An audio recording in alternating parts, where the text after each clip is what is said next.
வணக்கம். ஆகாஷ்வாணி புதுச்சேரி செய்திச் சுருக்கம் வாசிப்பவர் ஐஸ்வர்யா ரவிக்குமார்.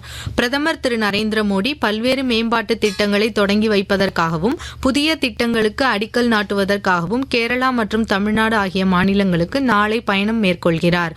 திருச்சியில் நாளை நடைபெற உள்ள தேசிய ஜனநாயக கூட்டணி மாநாடு மிகப்பெரிய மாற்றத்தை ஏற்படுத்தும் என்று மத்திய தகவல் ஒலிபரப்புத்துறை இணை அமைச்சர் டாக்டர் எல். முருகன் தெரிவித்துள்ளார். இந்த மாநாட்டில் 7 லட்சத்திற்கும் மேற்பட்டோர் கலந்து கொள்வார்கள் என்று எதிர்பார்க்கப்படுவதாகவும் தேசிய ஜனநாயக கூட்டணி வலிமையாக உள்ளதாகவும் அவர் தெரிவித்தார். மேலும் அவர் 30க்கும் மேற்பட்ட கட்சிகள் இக்கூட்டணியில் இணைந்திருப்பதாக டாக்டர் எல். முருகன் கூறியுள்ளார்.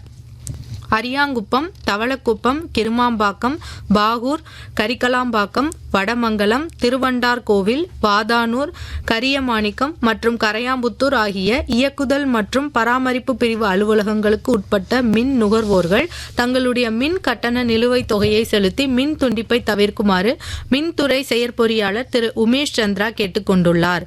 மின் கட்டண நிலுவை காரணமாக இணைப்பு துண்டிக்கப்பட்ட பிறகு நிலுவைத் தொகையை முழுவதுமாகவோ அல்லது தவணை முறையிலோ நண்பகல் 12:30 மணிக்குள் செலுத்திய பிறகே மின் இணைப்பு வழங்கப்படும் என்று அவர் வெளியிட்டுள்ள செய்திக்குறிப்பில் தெரிவித்துள்ளார்.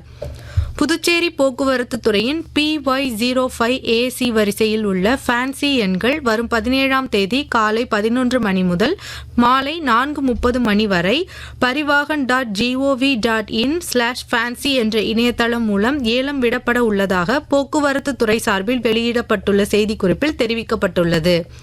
சுவிஸ் ஓபன் பேட்மிண்டன் போட்டி இன்று பேசிலில் தொடங்குகிறது. இந்த போட்டியில் இந்திய அணிக்கு HS பிரணாய் மற்றும் கிடம்பி ஸ்ரீகாந்த் முன்னிலை வகிக்கின்றனர். நாளை நடைபெற உள்ள ஆண்கள் ஒற்றையர் பிரிவு ஆட்டத்தில் கிடம்பி ஸ்ரீகாந்த் ஹாங்காங் வீரர் ஜேசன் குணாவனை எதிர்கொள்கிறார். இத்துடன் இந்த செய்திச் சுருக்கம் நிறைவு பெறுகிறது.